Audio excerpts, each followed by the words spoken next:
It highlights the injustices of the Philadelphia Police Department, but also the media that surrounded it. My name's Sam, and this is my channel. Do.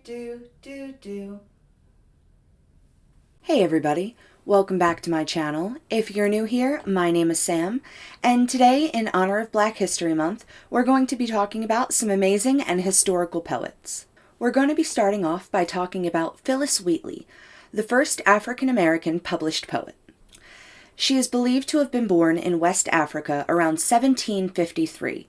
Unfortunately, they didn't keep any documents, so we can't be sure of her exact tribe or her exact age. We do know that she was sold into slavery at about 7 or 8 years old, where she was transported to North America, specifically Boston, Massachusetts, on the ship called the Phillis. She was then enslaved by the Wheatley family, who then named her Phillis Wheatley. We had the father and mother, John and Suzanne, and then we had the sister and brother, Mary and Nathaniel. Originally, Phillis was supposed to have been a servant slave for the wife.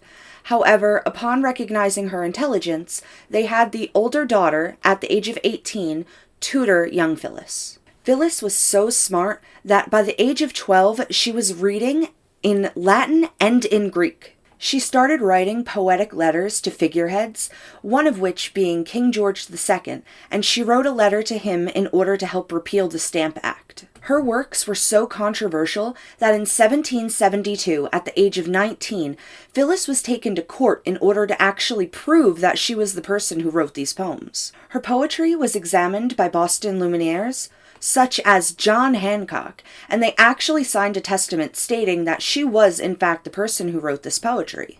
In 1773, at the age of 20, her health started to take a decline. So she accompanied the brother, Nathaniel, to London, partially in order to restore her health and partially in order to network. Phillis was actually able to become friends with a lot of members of higher British society, including Selina Hastings, Countess of Huntington.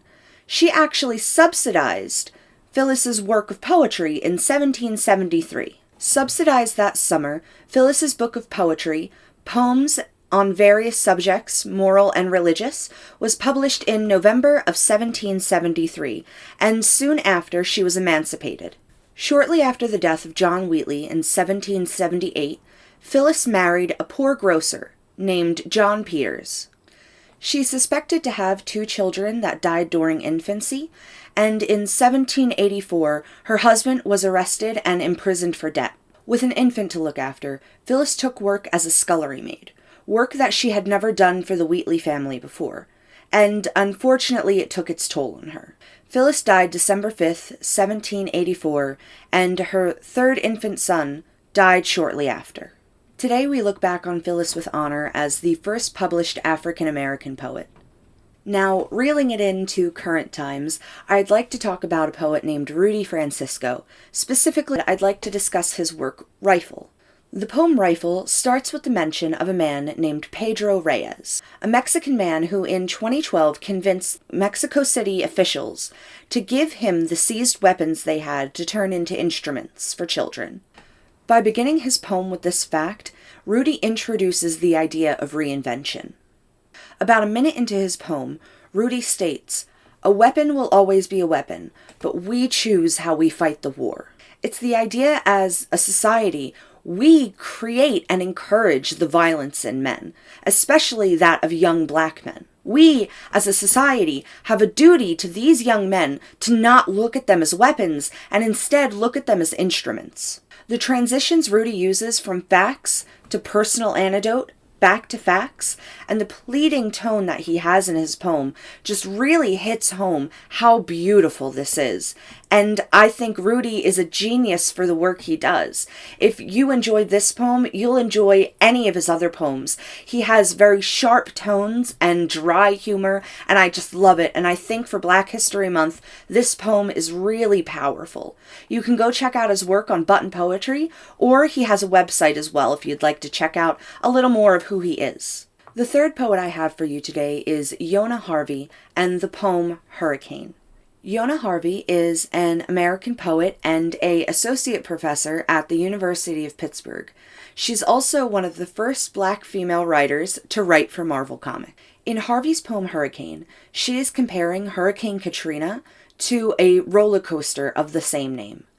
She begins by talking about her daughter and how her daughter is about to go ride this ride for the first time. She uses the comparison of Hurricane Katrina and the roller coaster to express the growth and strength she sees within her daughter growing up.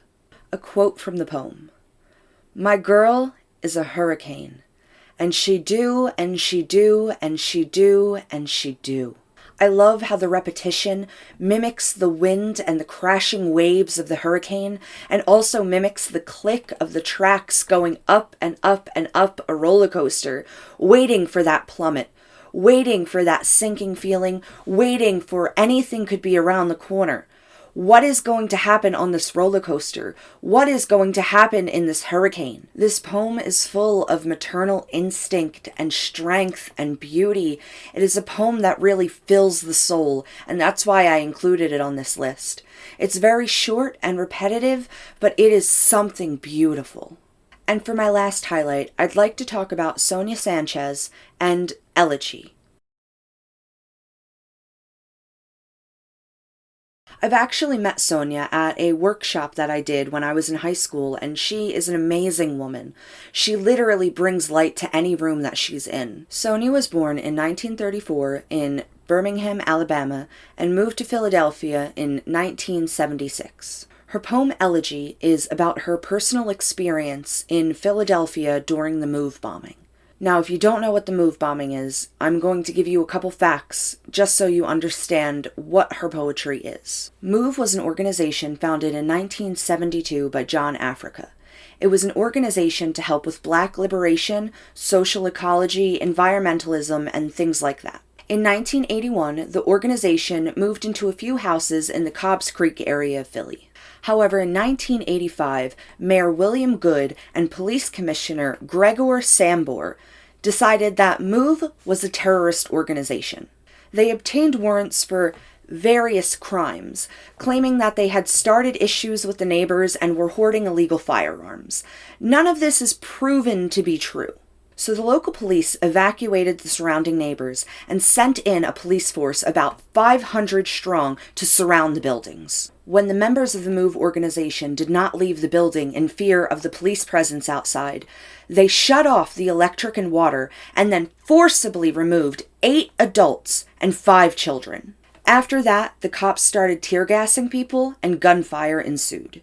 Commissioner Sambour then ordered the houses to be bombed. Lieutenant Frank Powell of the Philadelphia Police Department dropped 2 one-pound bombs made of Tovex that was supplied by the FBI.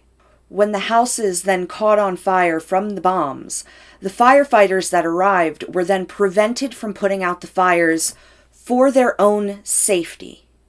Mayor William Goode testified in court in 1996 that he ordered the fire department to put out those fires.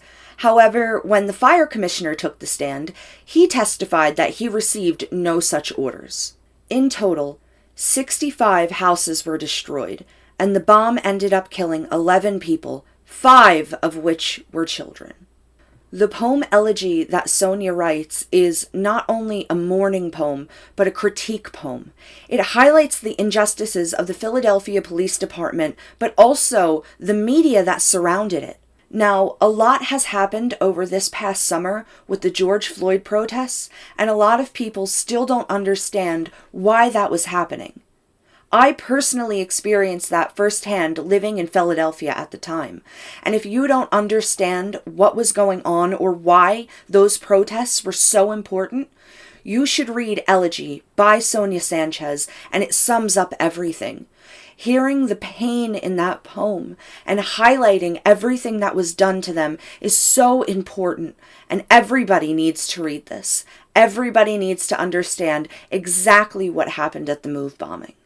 And those are the 4 people and their works that I would like to highlight for Black History Month. These people have done such important work, and I feel like it's important for us as allies to read and understand everything that they've gone through. Well, that's all I've got for you today. Please like and subscribe if you enjoyed this video.